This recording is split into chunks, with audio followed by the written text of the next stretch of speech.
Bring in Skye Perryman, President and CEO of Democracy Forward. Skye, good to see you as always. We have a couple things to get to, beginning with White House Deputy Chief of Staff Stephen Miller, who called that temporary restraining order in Oregon legal insurrection. This is an organized terrorist attack on the federal government and its officers. The deployment of troops is an absolute necessity. Why is a White House official branding U.S. judges as terrorists? And not only just U.S. judges generally, but a U.S. judge that was appointed by President Trump himself that has made this conclusion. This is just more of the same from Stephen Miller. The White House continues to allow him to lead various pieces of this strategy.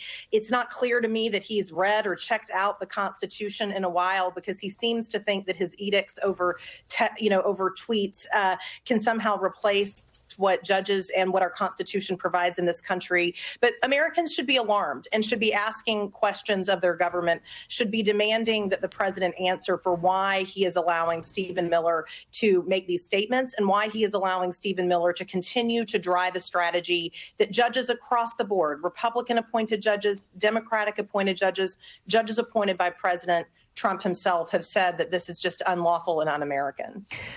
So, Skye, this temporary restraining order that was ruled, it runs through October 18th, but more developments overnight, with the White House now confirming that President Trump is sending members of the California National Guard instead to Oregon, and that's something which California Governor Gavin Newsom says his state's going to fight in court. So the question, is this legal?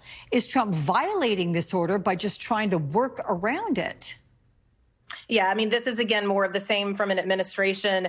The judge could not have been more clear. Again, a Trump-appointed federal judge could not have been more clear that there are not conditions in Portland that warrant the deployment of military troops in the city. That's just not what's happening on the ground. So this is a way to end run the court's order. But you've already heard Governor Newsom say this will be challenged in court. And I suspect that, as with much of the president's agenda right now, the courts will have to block it, because this is so unlawful and unconstitutional and harmful. Well, I guess people. At least 101 of these federalized California National Guards men and women are going to have to just hang out because they're there already. But I'm curious how far challenges by governors to Trump's National Guard deployments can go. Will questions around the president's authority go before the Supreme Court again?